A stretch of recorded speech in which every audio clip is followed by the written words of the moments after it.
Lo dari mana tuh, Ge? Teriak Raka dari dalam mobil. Ada, jawabku singkat, dengan terus melihat kanan kiri menunggu angkot. Gue kirain lo udah pulang duluan tadi. Taunya pas sampai rumah, ibu lo nanya ke gue. Ya gue khawatir lah, nyari kesana kemari gak ketemu-ketemu. Taunya lo di sini, ucap Raka. Hah? Iya, jawabku dengan sedikit tak memperdulikan Raka. Lo kenapa sih Toge? Jutek bener. Udah baik lo gue jemput lo kesini, jawab Raka dengan berteriak dari dalam mobil. Siapa suruh jemput gue? Cetus jawabku. Loh, kok gitu Toge? Ucap Raka sembari berjalan keluar dari mobilnya dan langsung menuju tempatku berdiri. Aku hanya mengangkat kedua pundakku dan sedikit bergeser menjauh saat Raka mendekatiku. Gue bikin salah ya sama lo, ucap Raka dengan memiringkan kepalanya tepat di depan wajahku. Sontak mataku sedikit melotot dengan jantungku yang perlahan berdebar keras saat tengah menatap bola mata Raka yang berada tepat dekat di hadapanku ini. Dengan cepat aku melangkah mundur selangkah lebih jauh dari Raka, menghindari tatapan Raka yang begitu dekat denganku. Enggak kok, jawabku dengan panik dan sedikit terbata-bata. Kalau gitu ya udah, ayo, ucap Raka sembari menarik tanganku menuju mobil. Enggak, gue enggak mau bareng elo, gue mau tunggu angkot aja, jawabku dengan nada yang meninggi, sembari melepas paksa tanganku yang tengah ditarik oleh Raka. Sama doi lo aja sana, cetus ucapku. Lah, doi gue kan ucap Raka yang langsung kepotong sebelum sesaat menyelesaikan ucapannya. Kak Meisha kan? Lanjut ucapku.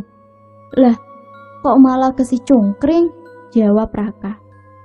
Aku sedikit bertambah kesal saat mendengar panggilan khusus Raka kepada Kak Meisha. Dengan itu, aku mengira Raka dan Kak Meisha memang sangat dekat. Hai Raka, teriak Kak Meisha dengan berlari ke arahku dan Raka, lalu meloncat-loncat kegirangan di sebelah Raka. Kebetulan banget ya kita ketemu di sini, lanjut ucap Kak Meisha. Oh, ada lo juga ya, nunggu angkot Neng, ucap Kak Meisha dengan melihatku sinis. Aku pun hanya membalikan pandanganku sebelum menjawab pertanyaannya dari wajah orang itu, dan terus menanti angkot yang tak kunjung datang. Di saat itu, Kak Meisha terus merayu-rayu Raka yang membuatku semakin panas saja mendengarnya. Dan seperti tak kapok-kapok rasanya, setelah melihat Kak Kera juga teman-temannya yang rata habis oleh Bella, dan tinggal hanya dia yang aman di tanganku. Dan tak seperti nasib teman-temannya yang di tangan Bella tadi. Raka, pindah yuk ke sana. Di sini terlalu sumpek nggak ada hawanya, ucap Kak Meisha yang sepertinya menyindirku barusan. Semakin panas saja rasanya aku mendengar Kak Meisha itu, dan sedikit kesal. Kenapa aku tak mencakar-cakar wajahnya saja tadi, dan malah gue lepas bebas aja. Ingin rasanya aku menelan bulat-bulat orang itu sekarang juga. Rasa kesalku telah mendarah daging sekarang. Darahku seperti naik ke atas, mendengar ucapan Kak Meisha itu, dan rasanya aku tak bisa hanya diam sekarang. Sampai sehingga tiba-tiba aku menemukan ide cemerlang di kepalaku. Ayang, kita langsung pulang ya, ucapku dengan langsung memeluk sebelah tangan Raka dan menariknya masuk ke dalam mobil. Terlihat Raka yang tampak kebingungan melihatku, tetapi ideku ini berjalan mulus dengan Raka yang menuntunku balik dan membukakan pintu mobilnya untukku. Terlihat juga Kak Meisha yang menekuk wajahnya ke bawah dan sedikit terlihat marah melihatku tadi. Setelahnya, aku buka kaca mobil ini dan menjulurkan lidah meledek Kak Meisha yang tengah melihat marah dan kesal. Awas lo ya, teriak Kak Meisha yang berlari ke arah mobil Raka. Dan Raka ini seperti mengetahui saja akan rencanaku. Dia langsung tancap gas di saat mengetahui Kak Meisha yang berlari ke arah mobilnya. Bye baby, lanjutku meledek Kak Meisha. Dan terlihat Kak Meisha yang berloncat-loncat kesal, sembari melempar tasnya ke tengah jalan. Aku hanya tertawa geli melihatnya, dan puas rasanya bisa membalas semua ucapannya tadi. Setelahnya, saat sedang berada di perjalanan bersama Raka, sepertinya aku harus menanggung malu ucapanku tadi. Tak ada percakapan di antara aku dan Raka sekarang. Sampai sehingga Raka yang memulai membuka obrolan. Gue baru loh dipanggil Ayang sama cewek, ucap Raka dengan terus fokus mengemudi. Aku sedikit bingung dan malu harus menjawab apa sekarang. Sedangkan pipiku telah mulai merah malu. Bukannya lo tahu kan? Jawabku dengan pelan. Iya, tahu lo sayang gue. Lanjut ucap Raka dengan sedikit percaya diri. Bukan gitu Ogep, astaga. Jawabku. Lah, kok Ogep? Udah bagus tadi Ayang. Enak gue dengernya, ucap Raka. Gue bercanda tadi, lanjut jawabku. Kulihat sekarang Raka yang diam tak menjawab ucapanku tadi. Wajahnya terlihat murung tak berselera, juga laju mobil yang melambat tak seperti awal tadi. Jadi lo mainin perasaan gue, ucap pelan Raka. Ih, bukan gitu jawabku panik, melihat Raka yang salah paham padaku. Padahal nyatanya memang benar, aku benar-benar sangat menyayanginya, namun tak berani mengungkapkannya sekarang. Iya, gue paham, jawab Raka yang menghentikan mobilnya tepat di pinggir jalan yang sedikit sunyi dan tak ada mobil atau motor yang lalu lalang ke sini. Udah maghrib tuh, ke masjid aja dulu kita. Lanjut ucap Raka sembari melepas sabuk pengamannya juga jam di tangannya.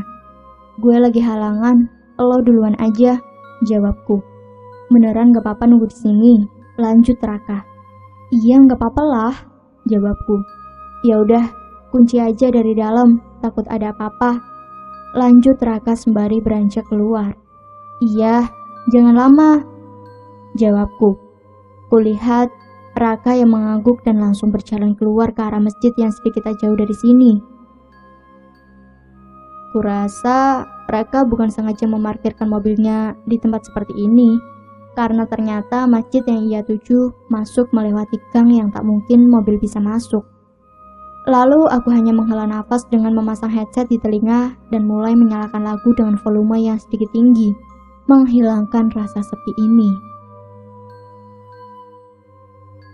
Setelah beberapa menit bernyanyi riang mengikuti alur lagu yang tengah kudengar ini, tiba-tiba kulihat seperti ada wanita tua yang tengah terduduk di bawah pohon sendirian dengan tatapan yang kosong. Ku perjelas melihat wanita tua yang di hadapanku itu dengan duduk lebih ke depan. Dan ternyata itu Nek Sumi. Astaga, hatiku tiba-tiba berdetak saat mengingat lagi Nek Sumi. Dan bisa-bisanya aku melupakan Nek Sumi sebelumnya dan sempat meninggalkannya di lorong sekolah waktu itu. Sumpah, ini bukan main. Nama Nek Sumi di kepalaku seperti hilang, membuatku tak ingat sedikit pun tentangnya. Padahal jasa Nek Sumi padaku ini begitu besar, dan sepertinya ini kesalahan terbesarku melupakan Nek Sumi. Dengan cepat kubuka kunci mobil ini dan langsung berlari keluar ke arah Nek Sumi. Setelah sampai tepat di hadapan Nek Sumi, dengan cepat kucium tangannya dan langsung meminta maaf.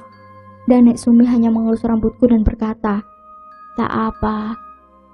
Seperti tahu saja mengapa aku meminta maaf. "Kamu pakai terus gelang ini," ucap Nek Sumi dengan memegangi dan memperhatikan gelang di tanganku. Aku pun hanya mengangguk mengiyakan saat mendengar apa yang dikatakan Nek Sumi ini. "Sebetulnya ini semua belum selesai, hanya matamu yang tak bisa melihat," lanjut ucap Nek Sumi. "Maksud Nek Sumi bagaimana?" lanjut jawabku dengan sedikit bingung. "Kalau kamu ridho dan siap, Nek Sumi bisa buka mata batin kamu," lanjut ucap Nek Sumi dengan hanya memandangi awan-awan hitam di langit. "Mengapa? Untuk apa?" jawabku yang semakin bertambah bingung. "Untuk membuat hidupmu lebih tenang," jawab lembut Nek Sumi. Aku sedikit berdiam bingung mendengarkan ucapan Nek Sumi itu. Apa aku harus mengikuti apa yang dikatakan Nek Sumi? Tapi bagaimana? Sekarang saja di saat mataku masih normal dan tak bisa melihat makhluk tak kasat mata, aku masih tetap menjadi penakut. Apalagi jika sudah dibuka mata batinku, apa mungkin aku akan pingsan setiap saat? "Tapi Ria takut, Nek," ucapku. Kulihat Nek Sumi yang hanya tersenyum hangat padaku sembari memegangi pipiku. Tak ada percakapan antara aku dan Nek Sumi sekarang. dan hanya saling berdiam tak bercakap dengan aku yang tengah memikirkan apa yang Nek Sumi ucapkan. Juga Nek Sumi yang terdiam, tak memaksa menunggu jawaban dariku. Setelah beberapa menit memikirkan matang-matang apa risiko yang akan kualami nanti, sekarang aku memutuskan untuk mengikuti apa yang dikatakan Nek Sumi demi membuat hidupku kembali normal layaknya orang lain. Aku siap, Nek, ucapku dengan menghela nafas dan menegakkan tubuh sebelum mengatakan itu kepada Nek Sumi. Setelahnya Nek Sumi menyuruhku untuk tenang, juga menutup mata sembari terus berdoa, meminta perlindungan kepada Yang Maha Kuasa. Lalu kupejamkan mata dengan terus berdoa meminta yang terbaik untukku. Lalu sebelah tangan Nek Sumi menutup kedua mataku sembari berkemat kamit. Setelahnya perlahan tangan Nek Sumi melepaskan tangannya dari mataku, yang sepertinya tengah selesai yang katanya tengah membuka mata batinku. Ah! Teriakku dengan tubuhku yang refleks terjatuh ke belakang. Tubuhku terus bergetar hebat sesaat sedang memejamkan rapat mataku. Saat terkejut melihat banyak penampakan-penampakan yang belum pernah kulihat sebelumnya. Mau tidak mau, aku harus memulai mencoba memberanikan diri, melihat yang sepertinya tak bisa dilihat orang lain. Karena kurasa ini memang sudah risikonya. Kubuka mataku perlahan dengan perasaan yang was-was. Sampai sehingga kini mataku terbuka lebar melihat yang awalnya tak ada, menjadi ada. Yang awalnya kulihat tempat ini sangat sunyi, ternyata salah. Banyak sekali yang tak terlihat oleh mataku tadi, dan terlihat sekarang tepat berada di hadapanku. Di belakang Nek Sumi, kulihat ada 3 anak kecil yang tengah memainkan rambutnya dengan menguci rambut putih Nek Sumi. Ada juga yang tengah menggantung di salah satu pohon dengan wajahnya yang terlihat sangat pucat tak bernyawa. Dan yang paling mengerikan yang kulihat di antara ini adalah seorang wanita bergaun putih yang berlumuran darah segar tengah memegangi kepalanya sendiri di trotoar jalan. Kepalanya terlihat melotot marah sembari menangis darah. Dan juga masih banyak lagi. Tetapi kulihat mereka tak mengganggu ataupun mencoba menakut-nakutiku dan hanya berdiam di tempatnya. Meski begitu, rasa takutku tak kunjung hilang. Dengan cepat aku pun berlari ke arah Nek Sumi dan memegang erat tangannya. Tak apa, siapa yang bisa melukaimu selagi kamu terus meminta perlindungan kepada yang di atas? Ucap Nek Sumi menenangkanku. Aku pun sedikit merasa lebih tenang saat mendengarkan apa yang dikatakannya. Setelahnya, kulihat 3 anak yang tengah memainkan rambut Nek Sumi kini berpaling padaku. 3 anak perempuan ini dengan wajahnya yang hampir mirip dan tak mengenakan pakaian. Kurasa mereka bertiga adalah saudara kembar. Dan sekarang mereka seperti tengah mengajakku bermain dengan 2 anak yang terus menarik-narik tanganku, juga satunya yang mendorongku dari belakang. Dengan melihat wajahnya yang tampak riang gembira, membuatku tak takut melainkan senang, asyik, dapat melihat mereka yang sangat lucu. Karena dari dulu aku pun sangat menyukai anak kecil. 3 anak ini terus menarik dan mendorongku, akhirnya aku pun mengikuti mereka yang entah akan kemana membawaku. Sampai sehingga aku berada di depan rumah yang sangat besar dan mewah, berwarna putih, dengan lampu di setiap sudut rumah, membuat terang benderang menerangi satu rumah ini. Tiba-tiba 3 anak yang menarikku ke sini menembus pagar rumah yang ketinggiannya hampir melebihi orang dewasa.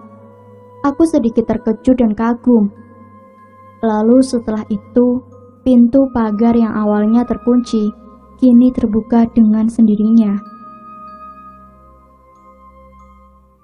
Aku pun melihat wajah 3 anak itu dengan penuh keheranan dan hanya dibalas senyuman riang. Yang terpancar dari anak-anak itu. Lalu salah satu dari anak itu berlari ke arahku dan menarikku masuk ke dalam rumah mewah ini. Gue mau dibawa kemana? Ucapku dengan terus ditarik oleh anak itu. Namun kulihat dari tadi anak itu hanya terus diam tak berbicara dan hanya tersenyum dan tersenyum padaku. Sampai tiba aku di kaca jendela samping taman rumah ini. Dan ketiga anak ini terus menunjuk ke arah jendela seperti mengisyaratkan aku untuk melihat ke dalam. Dengan wajah bingung aku ikuti mau tiga anak ini. Dan terlihat ada sepasang suami istri di dalam itu. Dengan istrinya yang tengah menangis sembari memeluk album foto. Mataku terus berkeliaran melihat seisi rumah yang mewah dengan barang-barang yang juga tak kalah mewah. Sampai sehingga mataku berhenti melihat foto besar yang berada di dinding dekat ruang tamu itu. Dan ternyata wajahnya sangat mirip dengan tiga anak yang tengah bersamaku. Sekarang aku tahu mengapa mereka membawaku ke sini. Yang pasti, sepertinya mereka sedang menunjukkan orang tuanya kepada aku. Lalu salah satu anak itu menarik-narik bajuku tiba-tiba. Dan saat aku berbalik melihat ke arah mereka, kulihat ketiga anak perempuan kembar itu tengah memperagakan sesuatu kepada aku. "Hei, kenapa kalian gak langsung ngomong aja?" Ucapku dengan terus mengamati bingung gerak isyarat mereka. Lalu sontak ketiga anak itu menggelengkan kepala, menandakan mereka tak bisa berbicara kepada aku. Mungkin, gimana dong, Ria gak ngerti apa maksud kalian? Lanjut ucapku. Lalu salah satu anak itu mengambil pecahan kenting dan mulai menulisnya di dinding rumah yang berwarna putih ini. Aku pun mengangguk tersenyum kagum melihat ide salah satu anak ini. Ya, meski harus mengotori dinding rumah semewah ini. "Tolong bilangin Bunda, Rafani, Rafania, dan Revania sayang Bunda. Bunda jangan sedih terus, nanti kita juga sedih." Itulah yang telah ditulis salah satu anak itu. Dan sepertinya Rafani, Rafania, dan Revania adalah nama-nama mereka. Begitu salut aku melihat mereka yang sepertinya benar-benar menyayangi bundanya. Sampai tiba-tiba mereka menarikku ke arah depan pintu rumah ini. Dan ketiga anak itu langsung mengetuk pintu sampai sehingga sepasang suami istri yang kulihat tadi keluar dari rumah. "Maaf, Anda siapa?" ucap ibu itu sembari mengusap air matanya yang mengenang di pipi. Aku pun melamun memikirkan cara menjelaskannya, karena ini sedikit sulit dan bingung untuk menjelaskannya.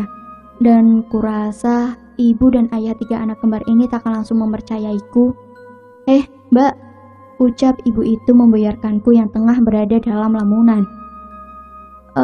Saya ada pesan untuk ibu dari Rafani, Rafania, dan Revania," ucapku dengan pelan. Plak! Tiba-tiba, ibu itu menampar wajahku dengan keras dan sepertinya marah padaku. Aku pun sedikit terkejut melihatnya dan sedikit melangkah mundur berjaga jarak dengan ibu dari tiga anak kembar itu. "Berani-beraninya kamu ngomong gitu? Anak saya sudah mati, gak mungkin!" teriak histeris ibu ini di depan pintu dengan suaminya yang terus mencoba menenangkannya. "Kamu siapa? Jangan ngadi-ngadi kamu. Anak kita ini meninggal kemarin sore. Sulit rasanya aku menenangkan istriku yang tak menerima kehilangan seorang anak. Dan sekarang kamu malah ngomong ngaco kayak gini. Pergi!" lanjut teriak ayah dari tiga anak itu. Dan benar saja, orang tak akan mempercayaiku dengan sangat mudah seperti itu saja. Lalu kulirik wajah tiga anak itu yang tersenyum manis menguatkanku untuk terus berusaha keras membuat orang tuanya mempercayaiku. "Saya Ria, Om, Tante. Di sini saya hanya menyampaikan amanat dari anak Om dan Tante. Sekarang memang saya dapat melihat apa yang tak bisa Tante dan Om lihat. Di persimpangan jalan tadi, saya bertemu tiga anak kembar ini. Dan mereka pun langsung mengajakku ke tempat ini dan sempat memberiku pesan untuk saya sampaikan kepada Om dan Tante," ucapku. Dan terlihat sekarang mereka seperti mulai mempercayaiku dengan berdiam tak menjawab dan terus mendengarkan penjelasanku. "Persimpangan jalan tempat anak saya mengalami kecelakaan," ucap lemas ibu itu dengan air mata yang berjatuhan lambat. Astaga, hatiku seketika sakit merasakan berada di posisi ibu itu yang kehilangan buah hatinya. Rafania dan Revania sayang bunda. Bunda jangan sedih terus, nanti kita juga sedih. Itulah yang mereka ingin katakan kepada ibu melalui saya. Ucapku dengan menahan air mataku yang hampir jatuh, karena aku pun pernah berada di posisinya, kehilangan orang yang ia sayangi. Dan kulihat kini ibu dari 3 anak kembar itu terduduk lemas dengan terus menangis di pundak suaminya. Lalu kulihat 3 anak kembar itu bertepuk tangan dan saling berpelukan bahagia. Kemungkinan pesan terdalamnya telah bisa diketahui ibunya, dan mereka pun langsung memeluk ayah dan bundanya bersamaan. Mereka di sini, tepatnya sedang memeluk om dan tante. Lanjut ucapku. Sayang bunda minta maaf sayang. Bunda gak bisa jaga kalian. Bunda minta maaf sama kalian. Bunda ini emang gak pantas jadi ibu. Bunda sudah gagal jaga kalian. Bunda gak becus jaga kalian. Bunda minta maaf sayang. Bunda minta maaf. Ucap ibu itu dengan terus memeluk angin ke sana kemari, dan merasakan jelas ada anaknya di situ yang tak bisa ia lihat. Tak sanggup rasanya aku menahan air mataku yang sudah menggenang di mataku ini, melihat ibu dari 3 anak itu yang terus menangis histeris dengan memeluki angin. Lalu salah satu anaknya pun berdiri memeluk tepat di depan ibunya yang tengah memeluk angin itu. Kini yang kulihat, ibunya bukan lagi memeluk angin, melainkan anaknya yang tak bisa ia lihat. Lalu suami dari ibu itu memeluk menenangkan istrinya yang tampak hampir stres karena kehilangan anaknya itu. Tenang di surga sayang, kita sayang kalian, ucap ayah dari 3 anak itu. Revania, teriak histeris ibu itu yang memanggil-manggil ketiga anaknya yang telah tiada. Pulang sayang, kita main lagi bareng. Ibu masakin makanan kesukaan kalian tiap hari. Kenapa kalian gak pulang sayang? Bunda gak ada teman, bunda sendirian. Teriak histeris ibu itu tak henti-hentinya, sampai ibu itu jatuh pingsan. Alhasil semua orang berkumpul saat mendengar teriakan ibu itu, dan langsung mulai membantu menggendong ibu dari 3 anak kembar yang telah pingsan, kemudian dimasukkan ke dalam rumah. Tak terasa air mataku kini telah membanjiri pipiku yang melihat dan hampir merasakan apa yang ibu itu rasakan. Lalu, salah satu anak itu menarik-narik tanganku dari bawah, yang sepertinya menyuruhku untuk duduk. Ku ikuti maunya, lalu tangan kecilnya itu menghapus air mataku, dan memelukku erat, juga diikuti 2 saudaranya itu. Aku pun langsung membalas memeluk erat mereka bertiga. Setelah beberapa menit, ibu 3 anak itu sekarang tersadar dan tengah dihibur oleh orang-orang yang membantunya melepas beban kesedihan yang melanda di benak ibu itu. Aku pun ikut senang melihat ibu itu yang sepertinya baru mulai bisa mengikhlaskan kepergian ketiga anaknya. Lalu kulihat mereka pun sepertinya akan melaksanakan sholat berjamaah dengan suaminya juga orang-orang tadi bersama ibu dari anak kembar itu. Kurasa tugasku sudah selesai sekarang. Lalu aku pun menghampiri 3 anak itu yang juga ikut senang melihat bundanya itu. Kakak senang bisa kenal kalian, tapi sekarang kakak harus pulang, ucapku kepada 3 anak itu. Lalu mereka pun serentak menuntunku ke arah jalan menuju mobil Raka tadi. Setelah beberapa menit, kulihat Raka yang tengah terlihat panik di depan mobil, sepertinya mencariku. Raka, teriakku. Pria, teriak Raka dengan langsung berlari ke arahku. Dasar lo ya, bikin khawatir saja, ucap Raka dengan sedikit terlihat panik. Dari mana tadi? Gue kan udah bilang diam di mobil, lanjut ucap Raka tak henti-hentinya. Panjang ceritanya, udah ayo ke mobil, lanjut ucapku dengan menarik Raka ke dalam mobil. Lalu sesekali, kulirik ke belakang melihat 3 anak kembar itu yang terus tersenyum hangat kepada aku.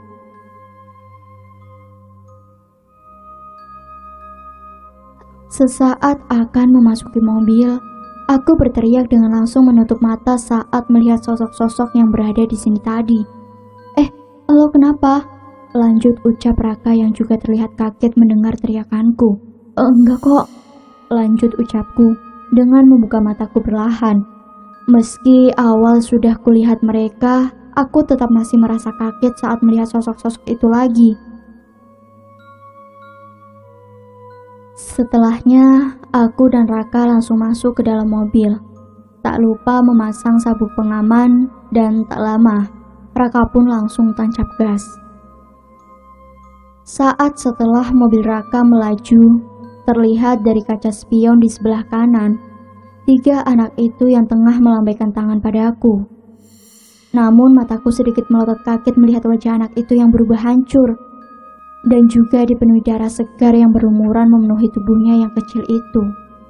Kulihat salah satu anak itu, ada yang kepalanya hancur sampai otaknya terlihat jelas olehku. Dan satunya lagi, kulihat kedua bola matanya yang bergantung keluar dari tempatnya, juga mulut dan hidungnya yang tersobek. Tubuhku bergetar, juga bulu kuduku yang berdiri tegang saat melihat betapa mengerikannya mereka. Dengan cepat, kualihkan pandanganku dari kaca spion itu dan langsung membaca doa-doa agar bisa menenangkan diriku sendiri. Wajahnya begitu menyeramkan sampai aku tak bisa melupakan bayangan-bayangannya di kepalaku, ucapku di dalam hati. Tiba-tiba suara dering HP Raka berbunyi. Iya, halo, ucap Raka kepada orang di balik telepon itu. Raka, ini ibu, ada Ria kan sama kamu sekarang? Ucap ibu Raka. Ada kok bu, lanjut ucap Raka. Syukurlah, ibunya sangat khawatir tadi. Kalau begitu, cepat pulang. Bu, tolong bilangin sama ibunya Ria. Ria sama aku bakalan mampir dulu makan, jadi pulangnya agak telat. Lanjut Raka. Ya udah, jangan terlalu malam. Lanjut ibu Raka. Lalu ibu Raka pun menutup teleponnya. Kenapa harus mampir makan terlebih dahulu? Lanjut ucapku. Emang lo gak lapar? Jawab Raka dengan tetap fokus mengemudi ke depan. Kan bisa di rumah, jawabku. Ya, sesekali, lanjut ucap Raka. Aku pun berdiam tak menjawab dan mengikuti maunya Raka yang entah akan mengajakku kemana. Setelah berselang beberapa menit, mobil Raka pun berhenti tepatnya di depan taman restoran yang tepatnya berada di dataran tinggi. Restoran ini terlihat sangat mewah dan bernuansa romantis yang didominasi warna putih dan gold dari lampu kristal. Ditambah lagi lampu tumbler berwarna emas yang terdapat di beberapa pohon, juga sudut ruangan restoran ini. Kita ngapain kesini? Ucapku. Ini salah satu impian gue, bisa dinner makan malam di restoran ini bareng elo. Ucap Raka dengan terus memandangi keluar kaca jendela mobil, melihat pemandangan yang sangat memanjakan mata jika dilihat dari atas ini. Tidak, ini ide buruk. Apa kau tak sayang uangmu dengan membawaku ke sini? Di restoran mewah seperti ini pasti makanannya sangat mahal-mahal, jawabku. Iya, nggak apa-apa, kan nggak tiap hari, lanjut ucap Raka. Oh ya, satu lagi. Kita nggak akan bisa masuk dengan pakaian seragam seperti ini. Jawabku dengan terus mencari alasan agar tak jadi makan di restoran yang sangat mewah ini. Kurasa itu nggak masalah. Lanjut ucap Raka. Yang benar saja, dengan uang sakuku yang tipis, dia malah mengajakku ke tempat seperti ini. Ucapku di dalam hati. Mau kan? Lanjut ucap Raka. Barusan lo bilang kan ini impian salah satu lo buat bisa makan malam bareng gue di sini, ucapku. Iya, jawab singkat Raka. Kalau gitu, jangan dadakan gini dong. Karena ini impian lo, jadi kita harus buat satu malam itu penuh dengan sukacita dan gak pernah bisa lo lupain sampai kapanpun, ucapku. Terus kapan? Jawab Raka. Pasti akan ada waktunya. Lanjut ucapku. Ya udah, berarti sekarang waktunya, ucap Raka dengan beranjak keluar dari mobil. Lalu kutarik lagi lengannya mencegah Raka untuk keluar. Enggak sekarang dodol, ucapku. Cuma makan doang kok. Ucap Raka dengan mencoba keluar dari dalam mobil. Lalu kutarik lagi dia untuk masuk ke dalam. Gue sayang uang gue, ucapku dengan sedikit berbisik. Siapa bilang yang pakai uang lo toge? Gue yang bayar, ucap Raka dengan beranjak keluar lagi dari mobil. Dan lagi-lagi kutarik tangan Raka masuk ke dalam mobil lagi. Gue juga sayang uang lo, ucapku dengan tatapan polos memohon.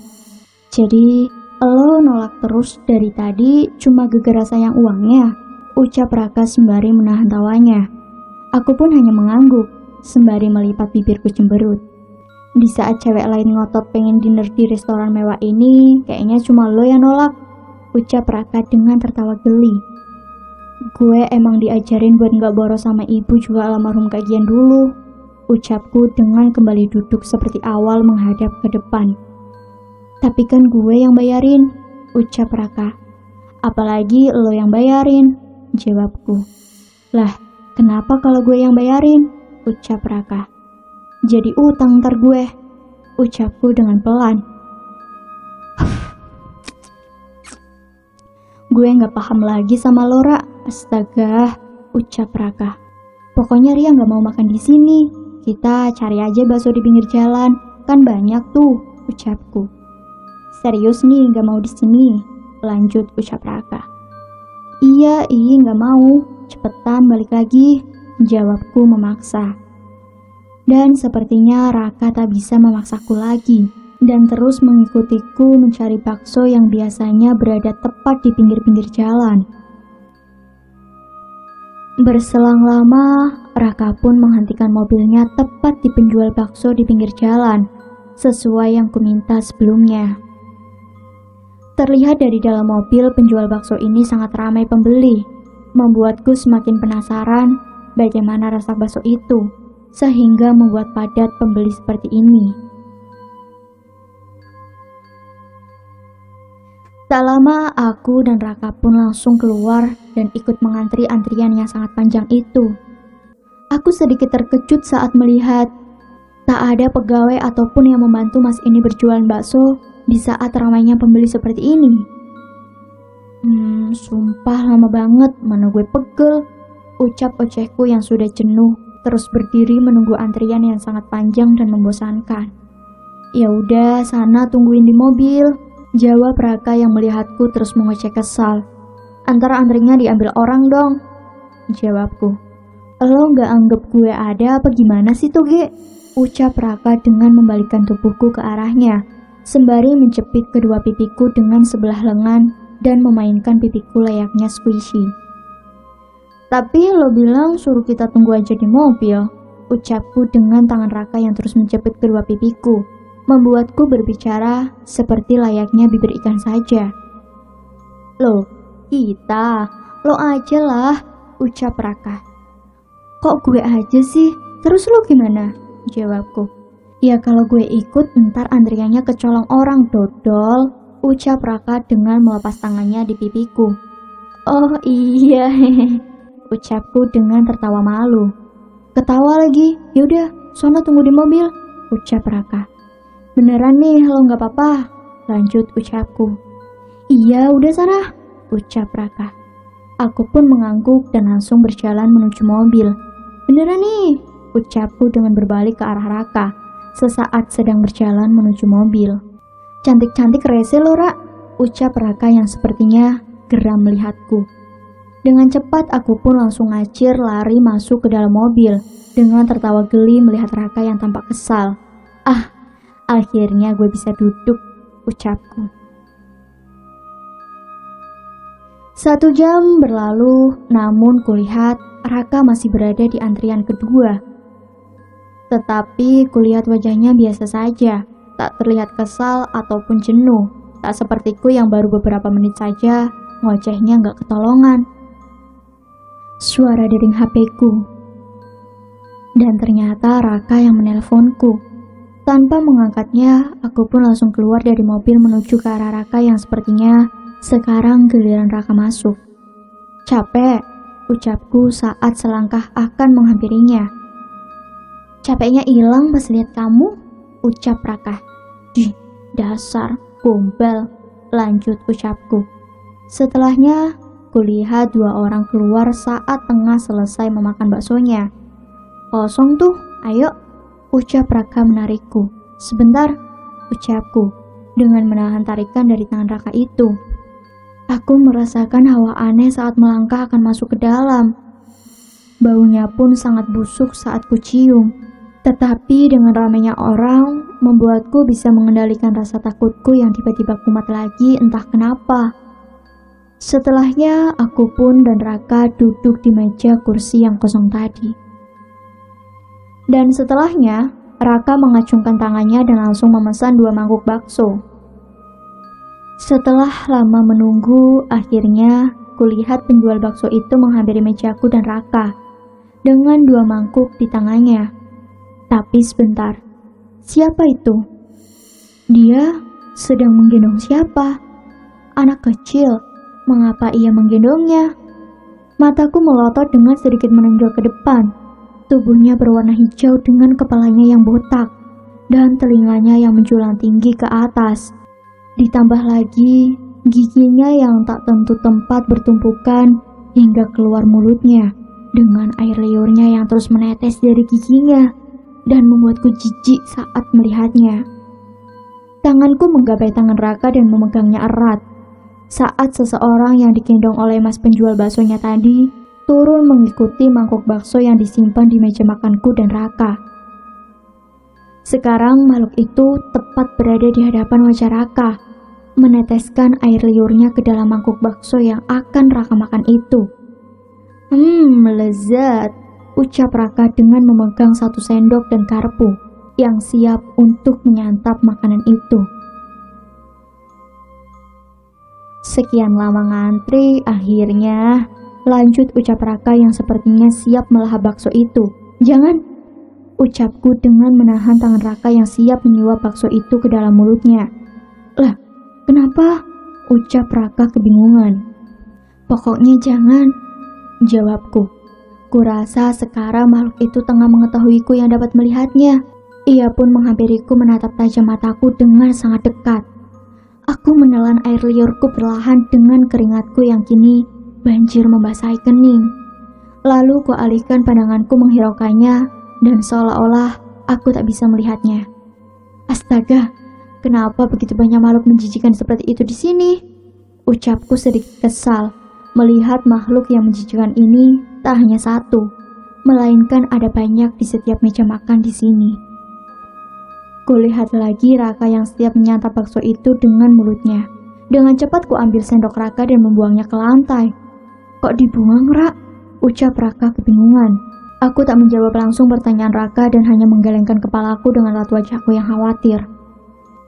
Biar gue yang ambilin lagi kemasnya ya, sebentar, ucapku.